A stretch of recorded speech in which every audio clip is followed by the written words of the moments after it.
জগন্নাথ ধাম বা জগন্নাথ মন্দির, সেটাকে দেখার জন্যই Howrah Digha EMU special train মোডের ওপর এখন এই মুহূর্তে ফাঁকা রয়েছে। পাশের লাইনে আরো একটা লোকাল ট্রেন, সেটা কিন্তু ঢুকলো। এই হচ্ছে পাঁশকুড়ার লাইন ওইদিকে। আজকে অনেকদিন পরে আবারও হাওড়া স্টেশনে আসার কারণ দীঘা। তো আজকে আমি যেই ট্রেনটাতে করে যাব সেটা একদম নতুন একটা ট্রেন নাম্বার 08113 হাওড়া থেকে সরাসরি দীঘায় দুপুর 1:10 এখান থেকে ছাড়বে, 5:35 পৌঁছাবে দীঘা, একদম সরাসরি এখান থেকে দীঘা। এই ট্রেনটা আগে কিন্তু ছিল না, এবার এটা শুরু হয়েছে 12:57 বাজে আর 1:10 হাওড়া দীঘা ইএমইউ স্পেশাল 14 নম্বরে দিয়েছে। এটা আজকে থেকে কিন্তু একদম নতুন, এটা এর আগে কখনো কোনোদিনও এই ট্রেনটা যায়নি। এই লোকাল ট্রেনটা 45 টাকার টিকিট আমি কেটে নিয়েছি অলরেডি। একদম ওল্ড কমপ্লেক্সের মধ্যেই ট্রেন দিয়েছে, নিউ কমপ্লেক্স দিলে আবার এখান থেকে ঝামেলা করে যেতে হতো ওই দিকে আর কি।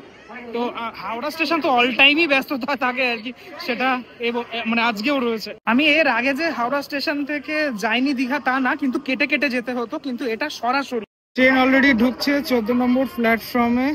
যেহেতু নতুন ট্রেন তাই জন্য বেশ প্ল্যাটফর্মেও কিন্তু ভিড়ভাড়টা রয়েছে, মানুষজন এই নতুন ট্রেনটা সফর করার জন্য এক উদ্গ্রীব হয়ে রয়েছেন। চলো এবারে ওঠা যাক ট্রেনে। ট্রেন মোডের ওপর এখন এই মুহূর্তে ফাঁকা রয়েছে। পাশের লাইনে আরো একটা লোকাল ট্রেন, সেটা কিন্তু ঢুকলো। ঘড়িতে সময় এখন 1:29 আর 1:10 ছাড়ার কথা ট্রেন, বেশ কিছুটা লেট হয়েছে ট্রেনের। তো যাই হোক, লোকাল ট্রেনের লেট মাঝে মাঝেই হয়ে থাকে। 39টা স্টেশন, মানে হাওড়া থেকে দীঘার 39টা স্টেশন, সেই 39টা স্টেশনই কিন্তু দাঁড়াবে এই লোকাল ট্রেন।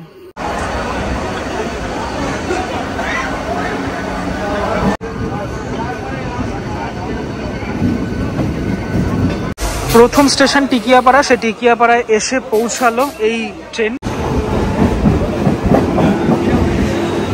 আজকে 26শে এপ্রিল থেকে এই ট্রেনটা শুরু হলো। আমি শুনলাম যে সম্ভবত 4 মে অবধি এই ট্রেনটা চলবে, এই হাওড়া থেকে দীঘার ইএমইউ লোকাল। তবে হাওড়া থেকে ওঠার সময় যেমনটা ভেবেছিলাম ভিড়ভাড়টা হবে, সেটা কিন্তু হয়নি, কারণ মানুষজন এখনো অব্দি জানে না এই ট্রেনটার কথা। মানে হাওড়া থেকে দীঘা এই যে এই কয়েকটা দিনের যে লোকাল ইএমইউ ট্রেন দিয়েছে, সেটা দেখতে দেখতে দাসনগর স্টেশন সেটাও চলে আসলো। এসে পৌঁছালাম রামরাজাতলা স্টেশন। কয়েকদিন আগে আমি এসেছিলাম সেই রামচন্দ্রের যে এখানে পুজোটি হয়ে থাকে রামরাজাতলায়, সেখানে এসেছিলাম আমি। যে কোনো ট্রেনেই আমরা যখনই জার্নি করি, মানে সেটা এক্সপ্রেস ট্রেন হোক বা লোকাল ট্রেন হোক, ট্রেন যখন বাঁকে না, সেই বাঁকটা দেখতে বেশ ভালো লাগে, মানে সাপের মতো বেঁকে বেঁকে যায়। এখানে কাজ হচ্ছে, লাইনে কিছু কাজ হচ্ছে হাওড়া স্টেশনে। রেল আমি দেখছি লাইন কাটার যে কাজ সেটা চলছে, মাঝে মাঝে কাজ কর্ম চলতেই থাকে। ঘড়িতে সময় 1:51 আর এসে পৌঁছালো গুরুত্বপূর্ণ স্টেশন সাঁতরাগাছি জাংশন। মোটের ওপর এই টাইমটাতে যেহেতু অনেকটা রোদ্দুর, অনেকটা গরম পড়েছে, স্টেশনও ফাঁকা রয়েছে স্টেশন চত্বর। আমি এর আগেও এসছি, মানে লোকাল ট্রেনে যে জার্নি করিনি সেটা না, আর আগে এসছি মানে দীঘাতে। তো যেটা বলা সেটা হচ্ছে এই লোকাল ট্রেনগুলো খুব লেটে যেহেতু পৌঁছায়, এটা খুব বিরক্তিকর লাগে। মানে মাঝখানে দাঁড়ায় অনেকক্ষণ ধরে। এক্সপ্রেস ট্রেনও দাঁড়ায় না যে তারা কান্ডারি, এই একটা গাড়ি প্রচুর প্রচুর প্রচুর লেট করে। নলপুর স্টেশন ঢুকলো। কয়েকদিন আগে নলপুরে আমি এসেছিলাম, এখানে খুব ভালো ভালো পুজো হয়ে থাকে আর কি।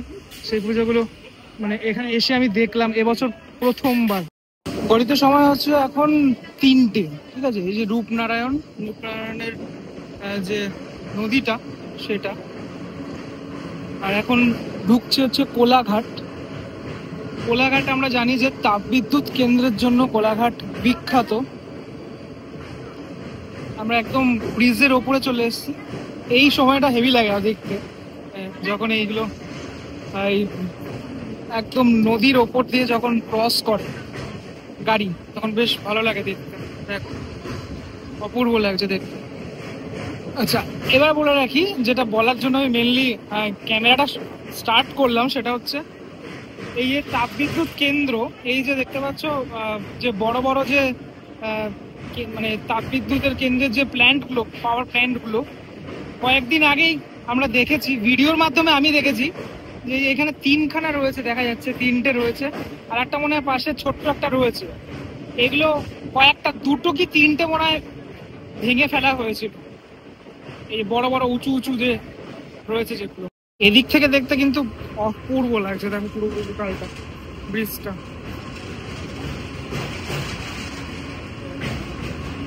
দেখতে দেখতে ঢুকে গেল গুরুত্বপূর্ণ স্টেশন মেচেদা। ঠিক আছে, এইটা মানে যারা দীঘা যায়, দীঘা যারা প্রতিনিয়ত যেতে থাকে, আর বাঙালি মানে তো দীঘা যাবেই, তারা জানে মেচেদা কতটা গুরুত্বপূর্ণ স্টেশন। এখান থেকে অনেক মানুষজনও উঠছে বা উঠবে, এটাই স্বাভাবিক ব্যাপার। এখানে ভিড়টা অনেকটা বেশি এই স্টেশনে। অনেকে আছেন যারা মানে লোকাল ট্রেনে উঠে আবার একটুখানি নামেন, তারা প্লিজ সেটা করবেন না। তার কারণ যেটা হয়ে থাকে সেটা হচ্ছে, একটু আগে আমি দেখলাম, আমার চোখের সামনে হলো, মানে ট্রেনটা তো বলতে বলতে হাট করে রান নিয়ে নিল।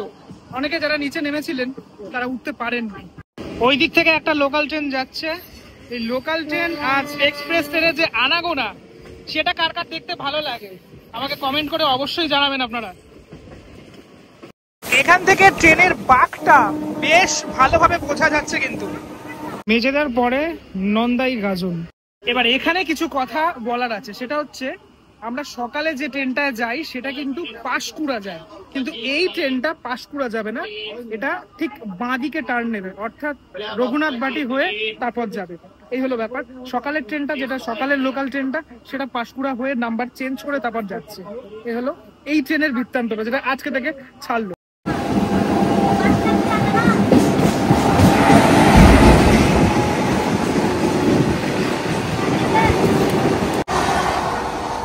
এই দেখুন ট্রেনটা এখান থেকে কিন্তু ডাইভারশন হচ্ছে। ঠিক আছে, এই জায়গাটা থেকেই পুরোপুরি ঘুরে যাবে ট্রেনটা। এই যে দেখো ট্রেনটা কিন্তু ঘুরে গেল এখান থেকে, এই লাইন থেকে এই লাইনে চলে গেল ট্রেনটা। এই যে লাইনটা, এই লাইনটা আমরা এখন রয়েছি, এই ট্র্যাকের ওপরে রয়েছি। এই হচ্ছে পাঁশকুড়ার লাইন, ওইদিকে এখান থেকে ভাগ হয়ে গেল, এই খালটার মাধ্যমে ভাগ হয়ে গেল। ওদিকে গেলেই হচ্ছে পাঁশকুড়া। সকালের লোকাল ট্রেনে যারা জার্নি করেছেন তারা তো জানেন যে পাঁশকুড়া হয়েই যায় যখন নাম্বারটা চেঞ্জ হয়ে যায়। টোটাল এই বিস্তীর্ণ জায়গাটা দেখা যাচ্ছে, আলাদা করে লাইন ওইদিকে।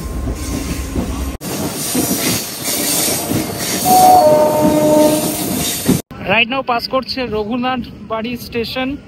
পাঁশকুড়া থেকে যে ট্রেনটা দীঘার দিকে যায় সেটা এই রঘুনাথ বাড়ি হয়েই যায়, মানে এটা কমন স্টেশন একটা।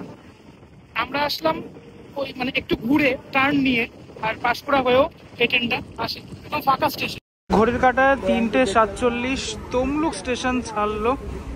তমলুক স্টেশনটা মনে হয় নতুন করে রিনোভেট করা হচ্ছে এখন। বিকেল 5টা বাজতে আর 10 মিনিট বাকি, কাঁথি স্টেশনে আসলো ট্রেন। কাঁথি স্টেশন কন্টাই নামেও পরিচিত। পরন্ত বিকেল, আর এখানে সুন্দর টমেটো চাষ হচ্ছে, যারা চাষিরা তারা টমেটো তুলছে, সেটা দেখতে দেখতেই দীঘা পৌঁছে যাব আর কিছুক্ষণের মধ্যে।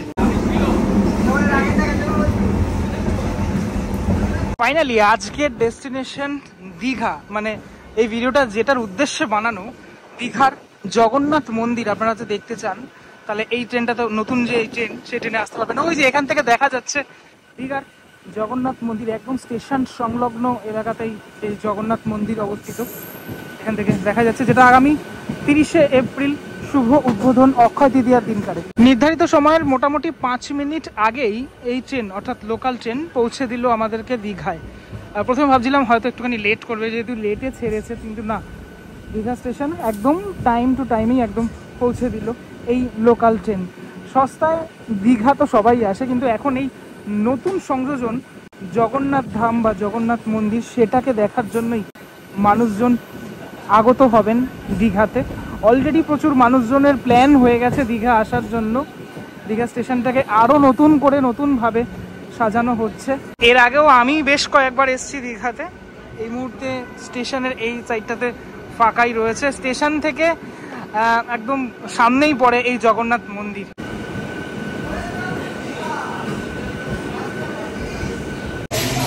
তো পৌঁছালাম একদম দীঘাতে। এবার এখান থেকে আমরা যাব জগন্নাথ মন্দিরের উদ্দেশ্যে। আপনারাও যদি আসতে চান দীঘাতে তাহলে এভাবে অবশ্যই আসতে পারেন, এক্সপ্রেস ট্রেন ছাড়া লোকাল ট্রেনে দীঘায়। আজ থেকে চালু হলো এই লোকাল ট্রেন, 26শে এপ্রিল থেকে চলবে 4ই জুন অবধি। এই যে 9টা দিন, এই 9টা দিন এই লোকাল ট্রেন চলবে। যেহেতু এখানে মানে যদি গাড়িতে আসেন আপনারা, সেই গাড়িতে আসার ক্ষেত্রে বেশ কিছু নিষেধাজ্ঞা রয়েছে, তাই জন্য লোকাল ট্রেনই সাধারণ মানুষের একমাত্র ভরসা। স্টেশন চত্বর থেকে জগন্নাথ মন্দিরের একদম ওপরের যে চূড়াটা, সেই চূড়াটা দেখা যাচ্ছে। এখানে কিছু কাজও চলছে এখানে, মানে একদম ফিনিশিংয়ের যে কাজ, সেই কাজ কিন্তু চলছে, সেটাই দেখতে পাচ্ছি। বেশ অনেকটা অংশ এখান থেকে দেখা যাচ্ছে, মন্দিরের বেশ অনেকটা পার্ট। অক্ষয় তৃতীয়ার দিন শুভ উদ্বোধন হতে চলেছে। আশা করি সকলে আসবেন দীঘাতে এই জগন্নাথ মন্দির। আপনার ট্যুরিস্ট স্পটের একটা নতুন সংযোজন হবে আর কি এই দীঘার জগন্নাথ মন্দির। ছোট্ট করে দেখানোর চেষ্টা করলাম নতুন এই লোকাল ট্রেনে কিভাবে আসা যায়। পরবর্তী ব্লগে দেখা হচ্ছে খুব শীঘ্রই, ততক্ষণের জন্য বিরতি নেব। ভালো থাকুন সবাই, টাটা।